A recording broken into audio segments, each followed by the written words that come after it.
All right, I'm not sure if you can hear me, but it appears we have 4 people in the room. 17:01 on the dot, we will start.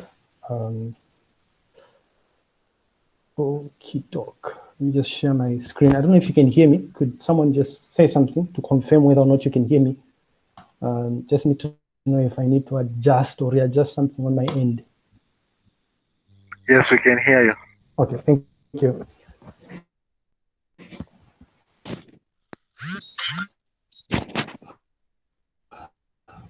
If you could mute your microphone, Ms. Tolle, thank you. Great. So as always, if you need to interrupt me, just please feel free and do so. So a few things. Just share my slides here. I'm not sure if you can, these are outdated, I think. I'm not sure if you can see my slides. Yes, no? Can you see my screen? Yes, we can. Okay, great. So proceed.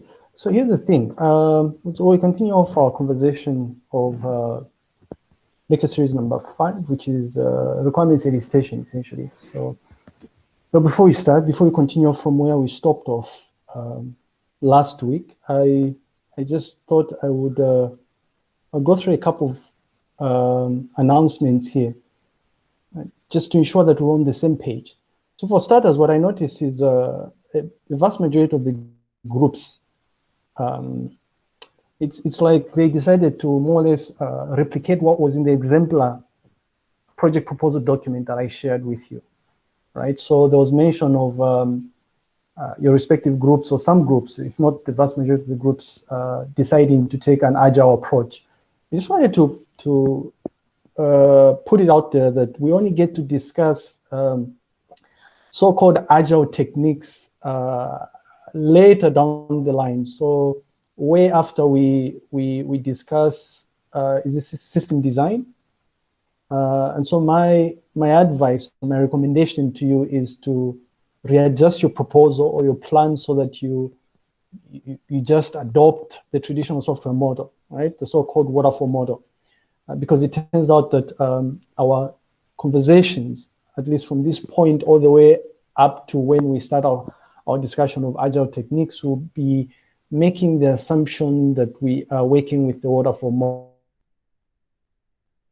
model, right? So this idea that you completely exhaust all the different steps associated with a phase before you move to the next phase, right? So I do hope you adjust your documents or proposals to take that into account. So if you're one of those project teams that decided to say they were going to adopt the agile methodology, right, just change that to the waterfall model or the traditional model.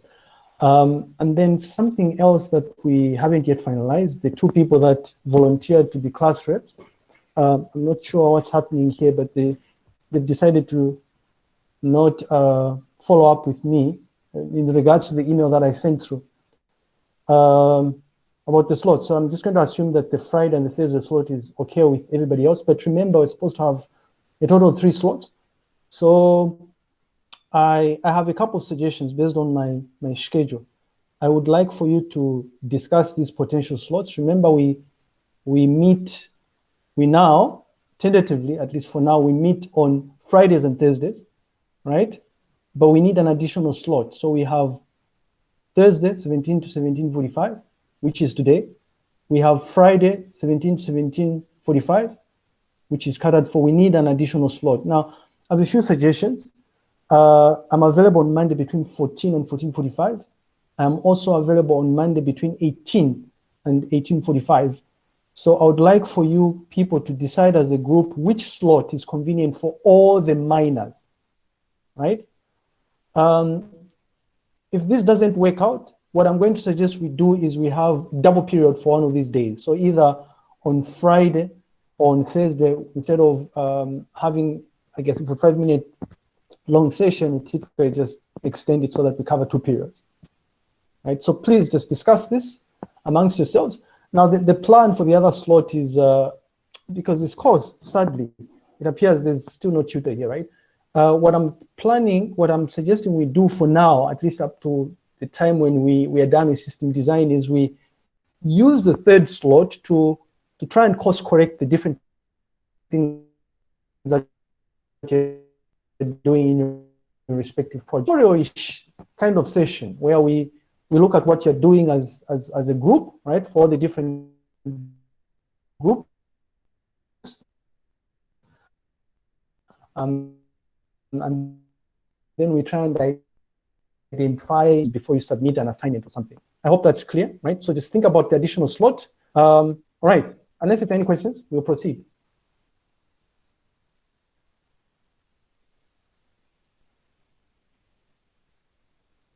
Okay, for people, it appears there's no question. Great. So here's the thing, right? We actually did quite a bit last week, right? We actually set the stage for requirement elicitation, and we went through so-called requirements engineering, right? The end-to-end process associated with requirements elicitation, requirements analysis, requirements specification, right? All the different activities that involve requirements. So including verification and validation. So we walked through the different things that we are going to cover between lecture series number 5 and I believe all the way up to lecture series number 7 or number 8, right? To just give us an idea of where we're going to. And essentially what we were doing is revising some of the things we had already introduced in lecture series number 2 when we were discussing software process models. We also went through a lengthy process of defining what these things are, right? So-called software requirements, right? We gave some examples. We touched on some important aspects that have manifested themselves in the form of assignment number, is it number 19 or number 20 or something, this whole notion of stakeholders. But I just wanted to draw attention to this definition of requirements, right? In case you haven't started doing this as a group, you want to relate some of the things we're talking about to what you are doing in your respective groups. If you remember, one of the formal definitions of requirements made mention of this idea of constraints, conditions, and capabilities, right? I don't know if people remember this, but one of these, in fact, all of these definitions, the IEEE definitions here, were emphasizing on the idea of a condition and a capability. Now, this is important because when we were discussing functional and non-functional requirements, you'll notice that this idea of a condition can actually be mapped onto non-functional requirements, right? A condition is nothing more than a constraint. A capability is what you expect whatever it is you're building to exhibit, right? So these capabilities are essentially nothing more than the features or the functional requirements associated with the artifact that you'd be building. I hope this is making sense. During our, we formally defined what a functional requirement is by latching on to this idea that it's everything all the requirement is supposed to do. Right? And then our definition of a non-functional requirement was nothing more than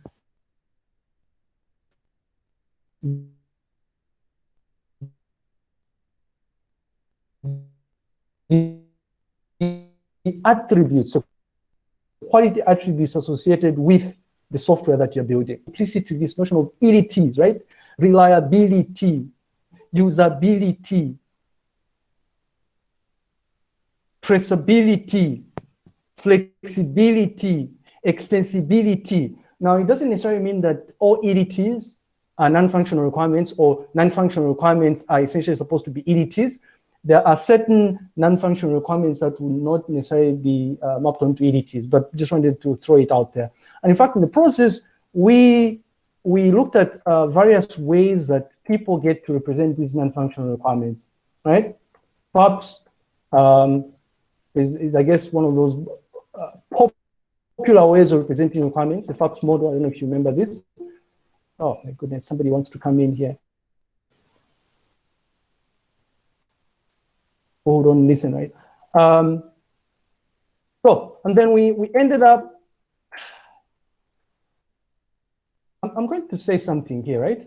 This is the last time, if you're one of these people like Emmanuel, people like Timothy, people who are not serious, this is the last time I am going to let you in because you're supposed to be using your Unza email account, right?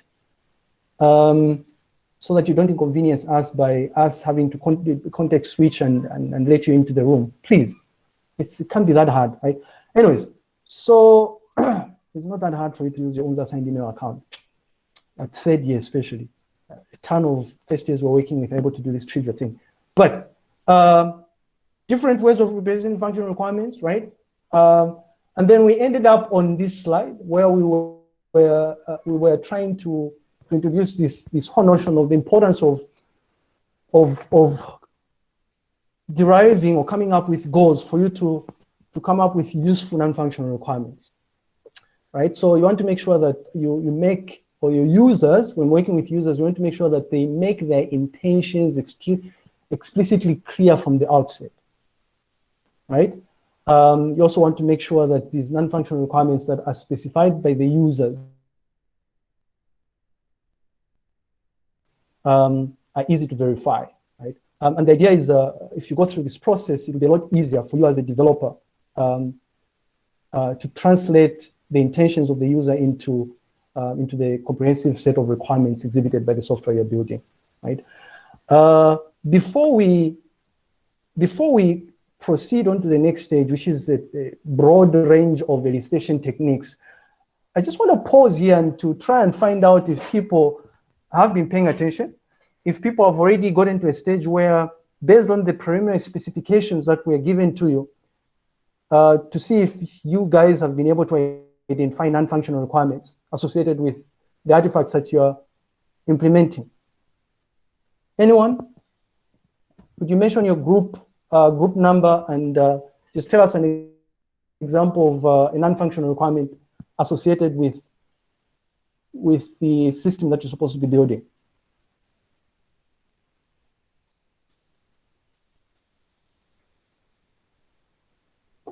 Matthews Lungu. Yes, sir. Give us an example of a non-functional requirement associated with your software. Sir, we haven't yet decided. We haven't yet sit down to discuss. No, it's not about deciding. It's about based on the specification that was given to you initially. Sir, I'm a bit behind, sir. You haven't been reading, have you? Or maybe you haven't been paying attention. Yeah, I haven't yet sit down and try to study had an assessment in other course, sir. Okay, 7 days. Mary, could you give us an example of the requirement associated with the project you're working on? Non-functional requirement? What constraint is associated with the project? Royce?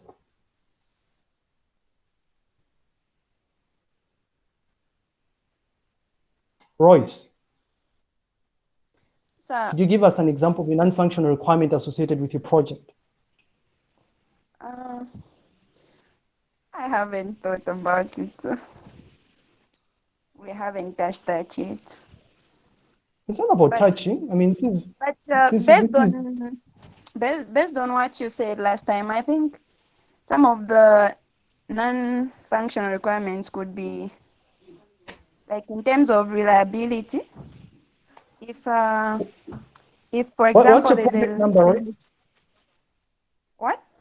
What's the topic you're covering? It's topic number what? Is it 12 or something? It's 12. Are you guys working on the central hub? What are you working on? No, it's a tutorial attendance register. Yeah, tutorial attendance register. I want to draw attention to something, an obvious thing here, right? If I go to the tutorial, and we use the tutorial attendance register as an example here.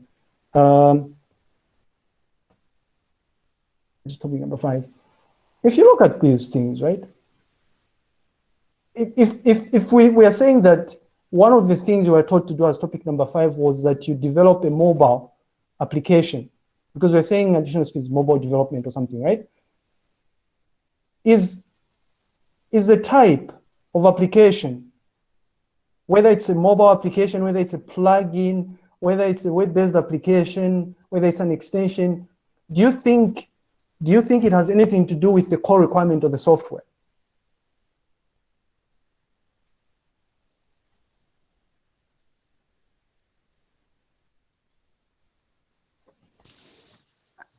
I think because it's supposed to be integrated to Moodle, I think it has. It has to. No, so we haven't gotten to the stage where, so here's the thing, right? Sure, it's supposed to, okay, thank you for bringing up yet another, so your response was, it had nothing to do with the mobile development part here. But if you're building a tutorial attendance register, based on what you've read so far, based on what you presented in your proposal, if you're building a software that is supposed to help a tutor take attendance when there's a tutorial session, do you think that the functionality of that application do you think that it has a strict relationship with Moodle per se? Think about this for a second. No. Do you think that the attributes, the functionality of the tutorial attendance would be affected if we decided it not to have anything to do with Moodle? No, it won't. It won't, right? Because it won't, that is a classic example of a non-functional requirement. And think about this for a second. What if we wanted to roll this out to a course that's offered under IDE? IDE does not use Moodle. IDE uses a platform that is popularly called Astria, but it's an open source platform called Canvas, right? Now, the terrain completely changes if we decided to say we wanted this application you're building to be integrated to Astria. You notice that the functionality, that is the functionality, the range of functionality associated with the application has nothing to do with what you're integrating it with. And because it has nothing to do with what you're integrating it with, it can be viewed as being a developmental, it's an implementation or design constraint. It's a condition. In regards to the project, the project indicates that it has to be integrated. So doesn't that mean it's not a non-functional component? Because the project says that it has to be integrated with Moodle. Yes, thank you. It is a requirement. The project says it has to be integrated with Moodle, meaning that it's a requirement. But the question is that a non-functional requirement or a functional requirement? What I'm trying to explain to you is that if we look at this tutorial attendance, when you're building it, if you think about this from the key features of a tutorial attendance register, even if you're not implementing this tutorial attendance, right? Even if your group is not implementing this thing is just supposed to be used to take attendance in tutorial sessions, fundamentally, right? That's a key feature, right? The functionality, whoever is going to be using it is going to use it to take attendance of tutorial sessions for the most part. But in our case, because this is meant to be a tutorial attendance register for a particular course which is integrated with Moodle, we think that building this application as an add-on or maybe a mobile app that integrates with Moodle will perhaps improve the usability or the ease of use of the application. The integration is not a functional requirement. It has nothing to do with the core functionality of the piece of software. It's a quality attribute. Is this making sense? If it's not making sense, let's go back to Mwewa's group. What is it? What's the topic? It's a makeup requester, right? Look at this. You are told to say, one of the things you should do is implement this as a plugin. What if we decided, would the functionality be affected if we decided to replace this plugin with an extension? If we told you build an extension, a Moodle extension? Or do you think that the functionality would be affected of what you're building if we told you to say, build a mobile application instead that is meant to enable users' request for makeups? Is this making sense? Okay, I understand what you're saying, but isn't it that the functionality of it will be will be judged by how well it's integrated? I think because you're going to use it through Moodle, isn't it? So how well Yeah, it so functions is dependent on how well it works within that framework. no, how well it functions has little to do with the key functionalities. So it's like I don't know if you were around when I gave the example of Izika's website and the UNZA website. It's okay. Who in here has used there's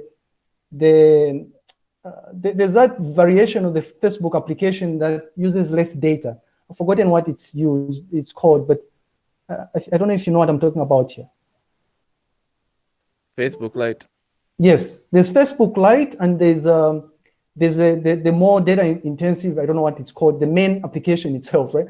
If you think about it, those two applications, in terms of functionality, they do the same thing. They allow you to log into Facebook, to post whatever it is you want to post, to like a comment associated to the Minister of, I guess, General Education or something, to reply to comments. It doesn't matter what type of application you're using. In fact, if you want, you wouldn't necessarily use the mobile version of the application. You can just use the web-based version of the application.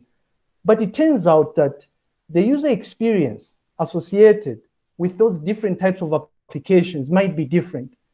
For instance, when I'm using the web-based version of Facebook application using my browser, I tend to have a more positive user experience. When I'm using Facebook Lite, it's so painful for me that I have to explicitly tell Facebook to say, I want to view this image. You understand what I mean? But it doesn't change the fact that I'm able to use Facebook for its intended purpose, the functionality. Is this making any sense? Yes, sir. Yeah. So you want to think about this, let this sink in, because very, very soon, during the requirements elicitation process, one of the things you have to do is identify the functional requirements, identify the non-functional requirements, right? So there's a template, SRS template that we're going to work with. It's recommended by IEEE. And you notice that in the template, you will notice very soon that in the template, there's a section in the template, this would be hypothetical here. There's a section in the template that,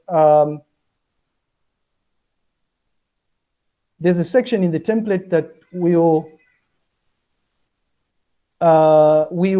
explicitly require that I hope this is the one, that you specify the non-functional requirements, the functional requirements as well. These are important things to think about. Let's see. Non-function. I hope this template, if it doesn't have none, there we go, right? and this is just I guess it's a scaffold. Only it includes the obvious non-functional requirements. You're allowed to expand this a bit further so that you include things that are relevant to the respective project that you're building. So this is important stuff. Distinction between functional requirements and non-functional requirements, it's coming back very, very soon. You want to make sure that you get it right? Something else we touched on as we were discussing so-called software requirements is this idea that you can view requirements from two different perspectives. From a high-level perspective, which is usually useful, beneficial to the stakeholders, the people you are building the specific software for, and specifically the intended users, the end users. We were distinguishing those high-level requirements, so-called user requirements, from system requirements, requirements that would ideally be provided to the developers, right? Typically, the system requirements will have detailed interactions between the end user and the system. So you specify details of what happens when you log in. If I want to log into Moodle, right? If I want to log into Moodle, what sequence of events happens? The system presents me with a login screen. I type in my username, right?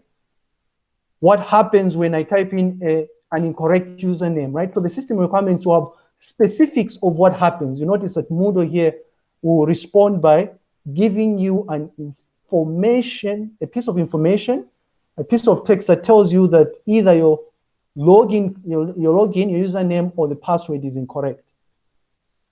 If on the other hand, you successfully provide or you successfully log into Moodle, what is the system supposed to do? The system presents you with the dashboard that has or that renders the different courses that you are enrolled into if you're a student. Right? So again, just giving you examples of a difference between user requirements and system requirements. So system requirements will have more detailed information about the behavior of the system as the end users are interacting with the system. The user requirements, on the other hand, will specify high-level requirements. Like, for instance, the software for the makeup requester, the software should allow a registered student to request for a makeup.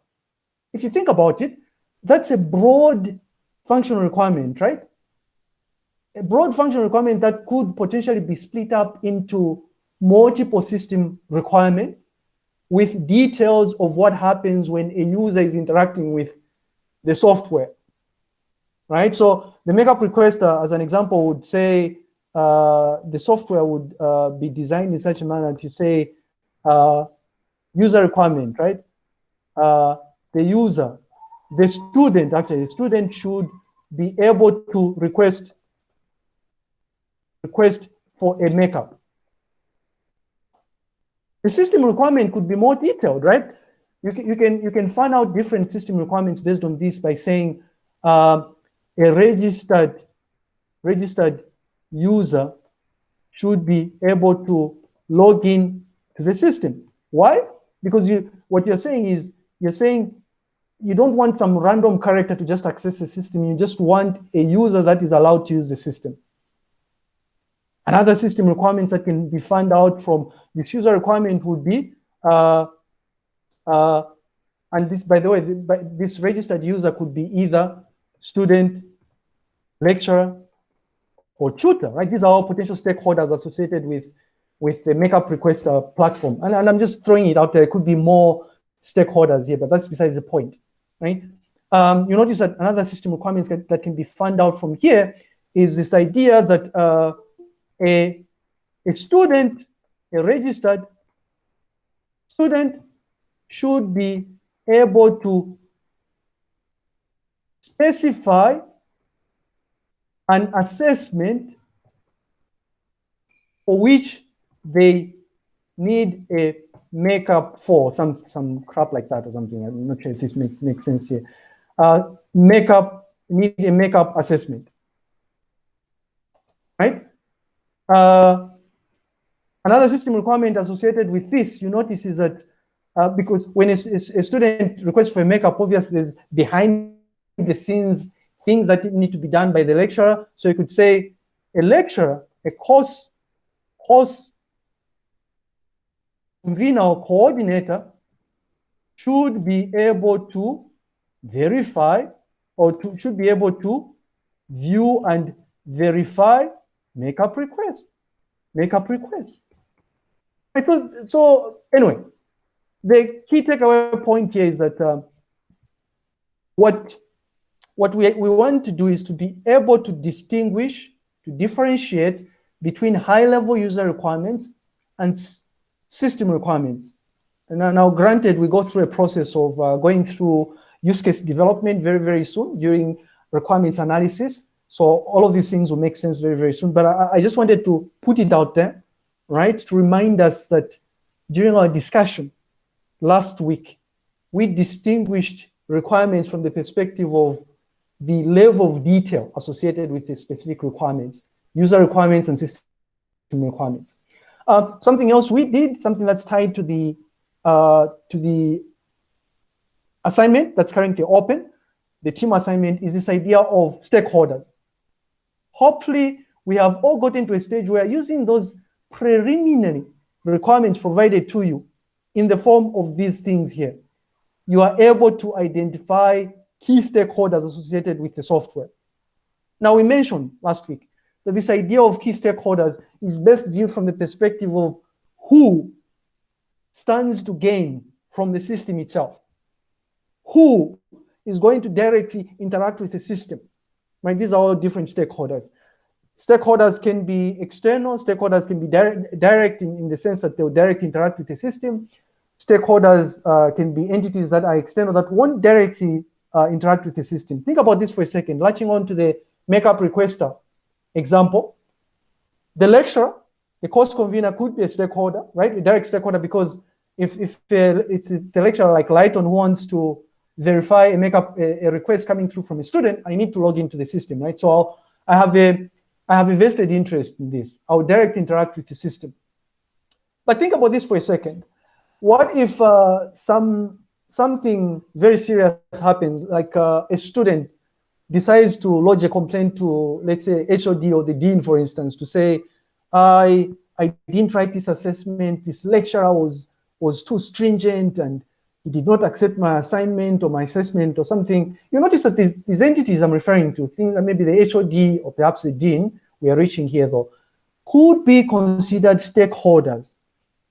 Stakeholders that will not necessarily have a direct link to the system insofar as interaction with the system is concerned, but they stand something to gain from the system.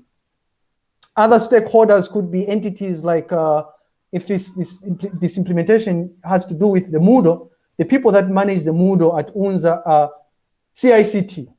If something goes wrong, CICT would have to troubleshoot the plugin perhaps. You notice that the people in CICT, and specifically maybe the system administrators or the development team, the system development team or unit within CICT could be considered stakeholders.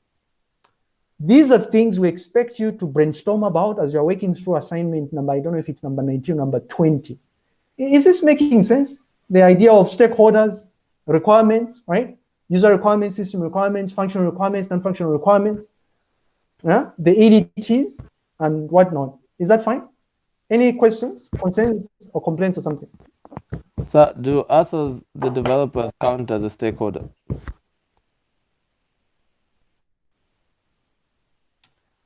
Well, yes, I would say you do.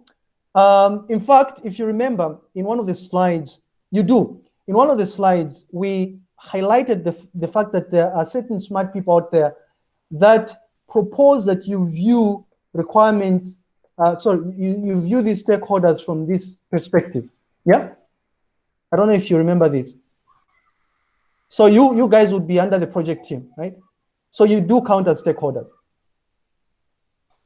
Is this making sense? Yes. Good stuff.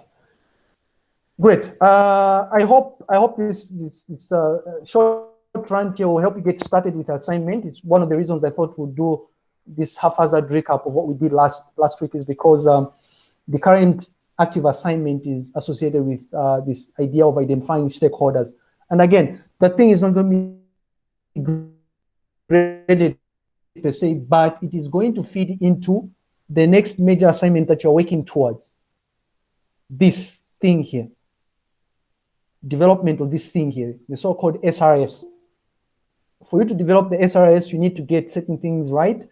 Stakeholders, functional requirements, non-functional requirements, right? So you want to make sure that you think about these things. Great. So if there are no questions, then I guess now would be a good time for us to just transition to this idea of requirement elicitation. Now we're going to talk about a number of things here, but what you'll notice is that an emphasis is going to be placed on the elicitation techniques. I would like to propose that you pay particular attention to the elicitation techniques, because for you to get to a stage where you derive a set of core functional appropriate technique which you are going to use to collect those requirements. Essentially what we're doing in this part of the lecture series is looking at the broad range of techniques that can be taken advantage of for you to collect the requirements that you need to build a quality system, quality software on time and on budget. Right? Very important, because I'm running around here because I want people to remember certain things that we've discussed. Very important because of this important attribute associated with successful software, quality. Quality is contingent on comprehensive set of requirements associated with a piece of software you're building. Good stuff. Right, so this, as you're reading up online, you notice that different literature that you come across will make reference to elicitation using different words. You know, some people refer to requirements elicitation to requirements discovery, requirements collection, but it's one and the same thing, right?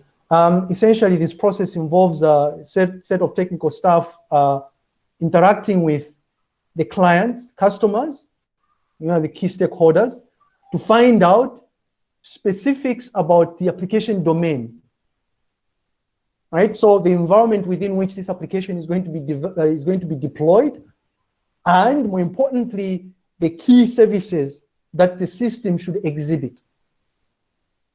Now, you notice that the second statement actually touches on a couple of things here. You would want to understand the application domain, because if you think about it, this idea of application domain could be tied on to non-functional requirements. The services of the software directly mapped onto the functional requirements. So the idea of elicitation is for the people that are the people that are part of the technical team developing the software, go out there and they engage the clients, the customers, to try and find out specifics of what sort of features or capabilities the system should exhibit, and the range of constraints associated with a piece of software. Now, you notice here we are saying technical stuff here because we don't want to use the word developer. In an ideal case, the people that get to elicit requirements are normally referred to as business analysts. These are people that are trained in the art of going out there, collecting the requirements, and converting the requirements into a formal specification that is going to be given to the developers. The developers will then translate the formal specification into software, into the piece of software, so source code, actual source code.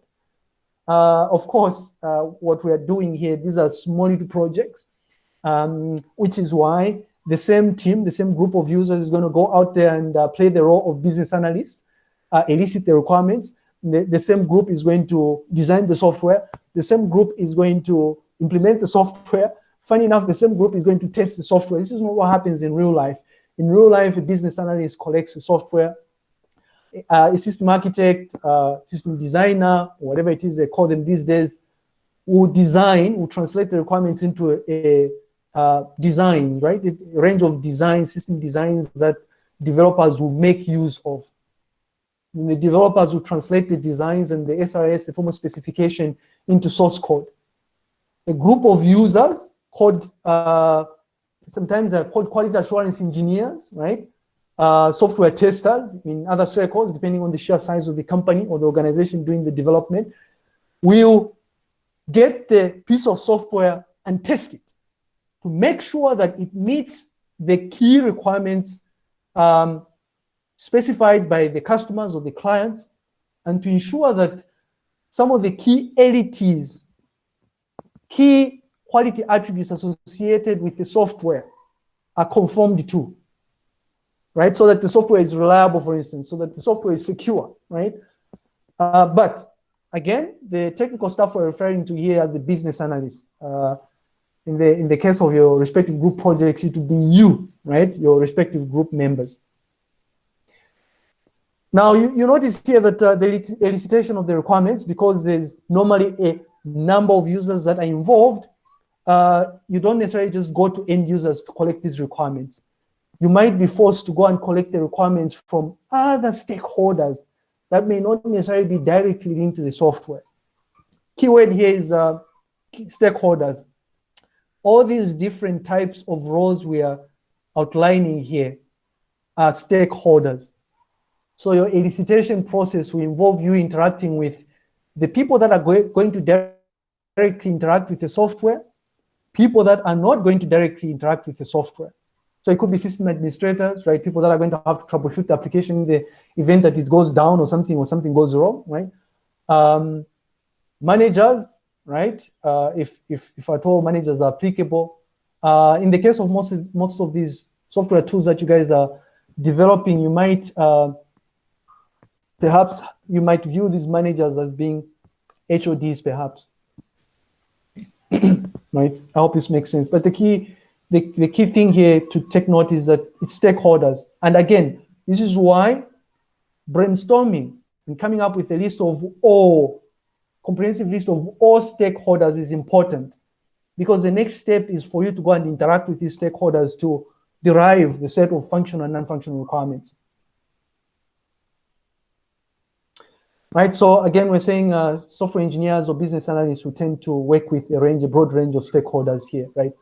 But fundamentally, as you're eliciting these requirements, you go through several stages, or as you're embarking upon requirements engineering, elicitation analysis, you go through a process of discovering the range of requirements that are associated with a piece of software, right? The different categorization or classification of those requirements and the organization, right? And then also you go through a process of trying to identify which are the most important requirements. Think about this for a second. You will soon realize that once you collect the requirements, you might end up with 20 requirements, maybe even more, right? The problem with that is that you almost always have very little time to implement a piece of software and deliver something functional to the clients. And because of that challenge, what you have to do is you go through a process of prioritizing, deciding on which of the range of requirements is more important, so that you start with the more important requirements, right? So something about stakeholders in relation to elicitation here, right, is a range of pitfalls here. What you soon realize is, as you're interacting with the stakeholders, you realize that people don't always know what they want. And so it's up to you to probe the users in such a way that you collect useful and meaningful requirements that are going to result into a piece of software that is going to conform to what the users want. And this idea of stakeholders or users not knowing what they want actually will be emphasized a lot more as we are going through a range of elicitation techniques. You soon realize that there are certain elicitation techniques that are actually much more useful insofar as identifying what exactly these people want is concerned. Right? So another problem is that stakeholders will tend to express these requirements in their own terms, right? Relative to perhaps how they conduct their day-to-day business, right? So again, it's up to you to try and make sense out of the information that you're collecting from the users, so that you translate them into more meaningful system requirements, user and system requirements. Another problem is that because you're interacting with a broad spectrum of users, end users, what you'll be faced with is a situation where you have conflicting statements coming from users. So for instance, for the people working on the makeup requester, what you realize is if you talk to the students that are going to be requesting for makeups, the way that they expect the system to behave is going to be completely different from the perspective that, or the behavior expected by a lecturer, so someone like Lighton, right? So the ownership is up to you to try and reconcile these different or conflicting views that are coming in from the different stakeholders. At some stage, once we go through requirements analysis, this idea of product champion will come up. So this key entity, the important person, the go-to person that you engage in the event that you want to reconcile or sort out issues to do with conflicting requirements. Something else that you soon realize, or problems associated with requirements elicitation, is the idea that certain software tools will have aspects to do with the structure of the organization or the politics in the organization think about as well. Again, similar to most of these processes or phases associated with the software development life cycle, this process is bound to change as you're developing the software, depending on the type of software process model that you've decided to adopt, right? There's continuous changes, feedback loop. When you get to go through that loop is dependent on what sort of model you've decided to adopt. In the case of the traditional software model, the so-called waterfall model, you'd have to make sure that before you modify your requirements, you'd have to perhaps finalize design or something, an implementation, and then you look back, right? So this is just a visual representation of some of the things we spoke about here, the process that you go through, where you, first of all, go out there and you elicit the requirements, right? You also get feedback in relation to the different classification of the requirements, the different organizational requirements, or otherwise called business requirements that may be associated with your software application. You would have to prioritize the requirements, and then finally you develop the software specification, right? So this is the software requirement specification document, otherwise called the SRS document. I do believe during our discussion of software analysis, we get to touch on a bit more about these organizational requirements, or otherwise called business requirements, right? The business rules that you need to take into account as you're developing software. But if I could latch on to some of these toy projects that we're working on, you immediately realize that there are obvious business requirements. Like, for instance, do you think that if you're developing an application that has anything remotely to do with students enrolled into ICT 1110, do you think that it makes sense for you to have an unregistered user interact with a piece of software? Think about this for a second. Right? The makeup requester. In as much as the software will be able to work if you left it open-ended so that even an unregistered user is able to use the software, but you realize that according to UNZA rules, you can only use Moodle if you are registered. That is an organizational requirement, business rule, right? I thought I would latch on to that. I hope this is making sense. Hello? Yes, sir. All right.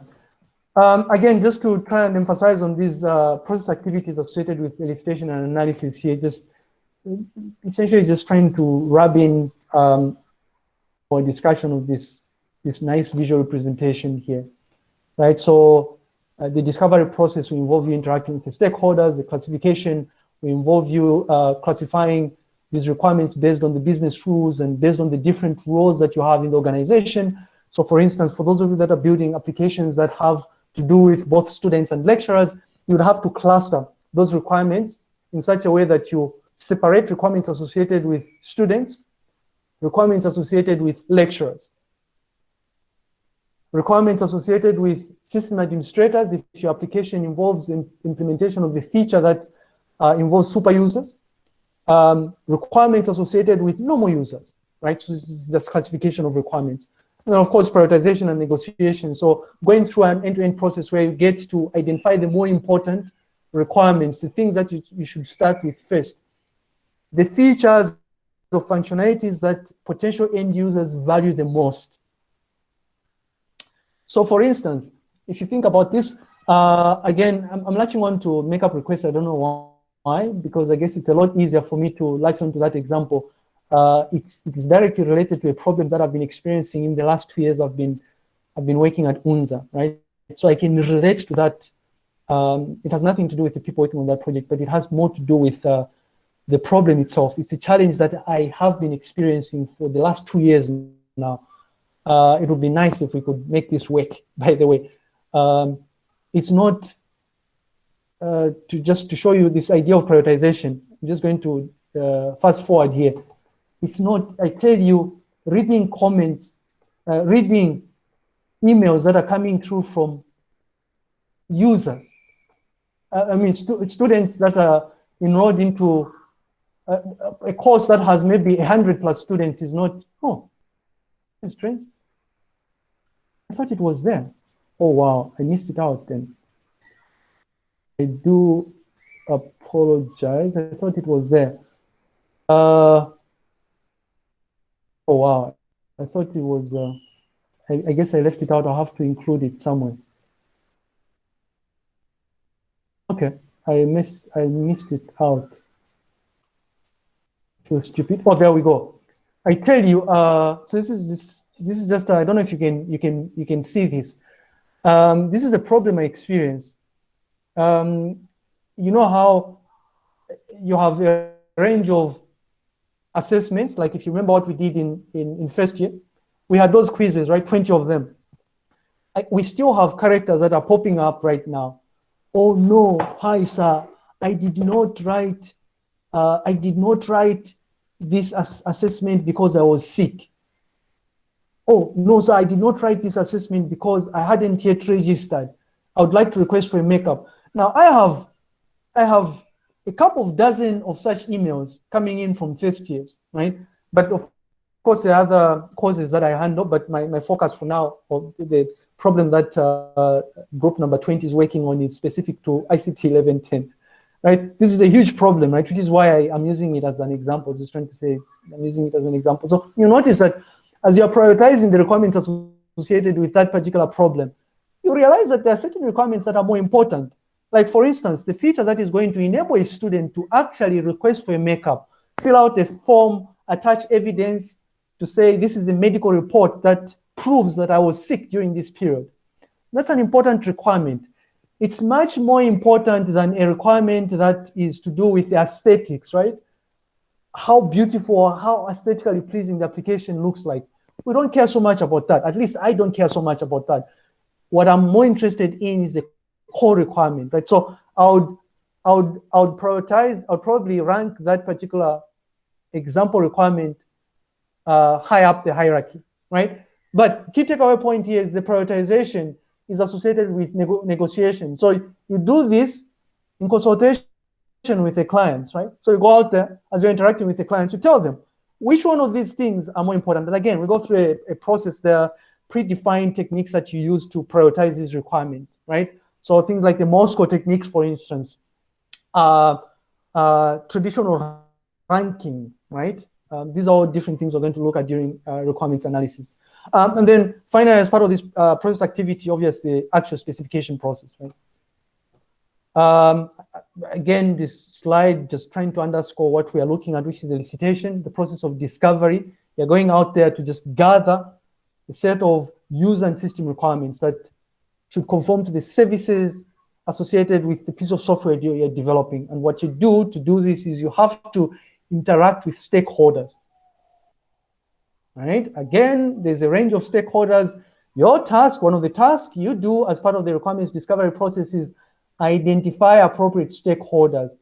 The identification of the appropriate stakeholders might involve you informally interacting with someone that you feel is directly related to the, or is directly associated or linked to the system that you're developing.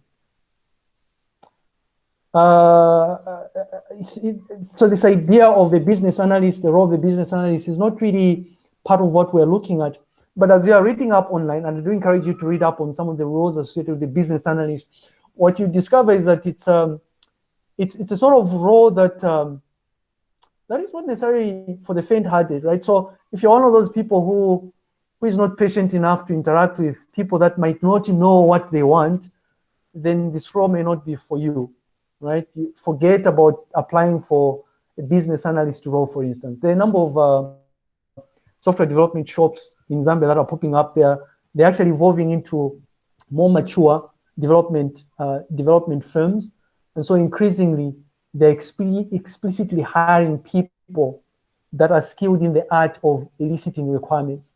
So you end up becoming a business analyst. These large organizations, like banks, like telcos, like UNZA, for instance, which have in-house development teams, who typically explicitly hire business analysts, people that are supposed to go out there and collect requirements that are supposed to feed into some in-house application that you need to develop. Some large organizations will explicitly hire business analysts whose job is to gather requirements, prepare documents like SRS documents, and give those specifications to external development firms that will be hired to develop software on the organization's behalf, right? Again, we're not really so concerned about business analysts. I just thought I would throw it out there. The fact that the elicitation process and the analysis process And the specification process is typically handled by a role or an entity, a user whose role is associated with business analysis. That person is usually referred to as a business analyst. I don't know, I've been ranting a lot here. I see it's 1756. We were going to start looking at the broad range of elicitation techniques, but I'm going to have to suggest that we continue this discussion of the specific techniques tomorrow at 17 hours. We go through this in sequence. What you will notice tomorrow is I'll focus my attention on techniques that I strongly feel are more applicable to what you guys are building. So there are certain elicitation techniques that are not going to be feasible for what you're doing, right? Things like focus group discussions, for instance. But we go through the range of the different elicitation techniques beginning tomorrow. Unless if there are any specific questions associated with what we just looked at, I'll invite questions.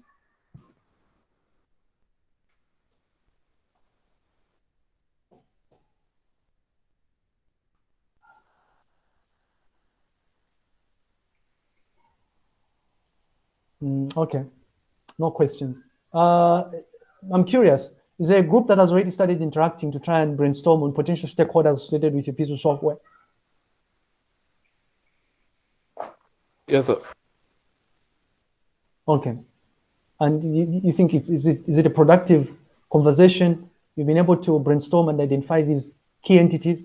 Now, some stakeholders might only manifest themselves once you engage with who you feel is going to be the go-to person or the most important stakeholder associated with your piece of software.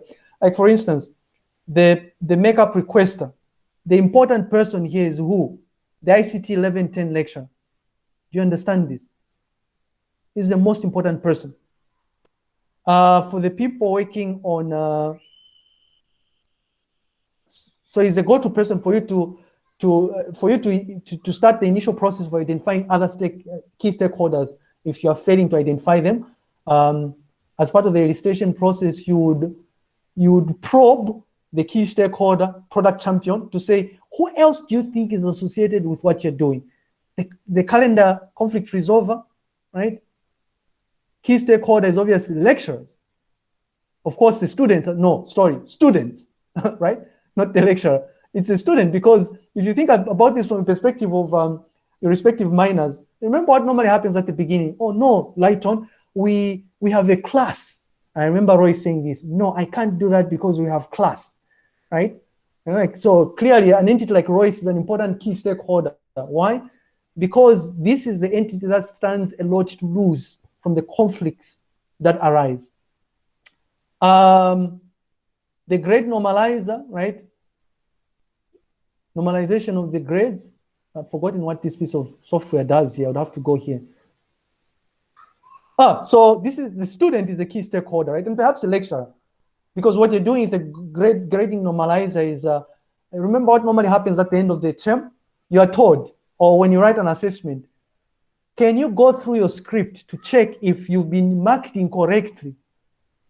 If you notice an anomaly, let the lecturer know. We did this for the proposal, right? You were told to say, if you notice that you lost marks and you feel like you were supposed to be awarded a mark or you didn't deserve to lose a mark, then you reach out to the course lecturer, right? So you notice that you can immediately realize that maybe key stakeholders would be maybe both the lecturer and the student here, perhaps the lecturer, right? Because he's the one who verifies things. Is this making sense?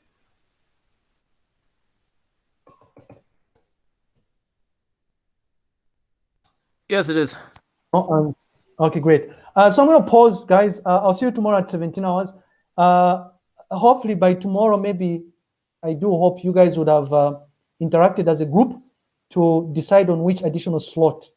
I feel for this to work, especially in the formative stages of what we're doing, for this to work, we need, Lighton has to act as a tutor. So we need another third slot, which we're going to convert into some haphazard, a hybrid between, I guess, a lecture / tutorial type session where we get to look at specific problems that you're experiencing as a group. We want to make sure that we do the correct thing as we are building up on the things we are doing. Great. I'll see you when you see me, which is tomorrow at 17 hours. Thanks. If something pops up, send me mail. I will upload this as soon as the video is rendered by the Google. Cheers. Thank you. Bye.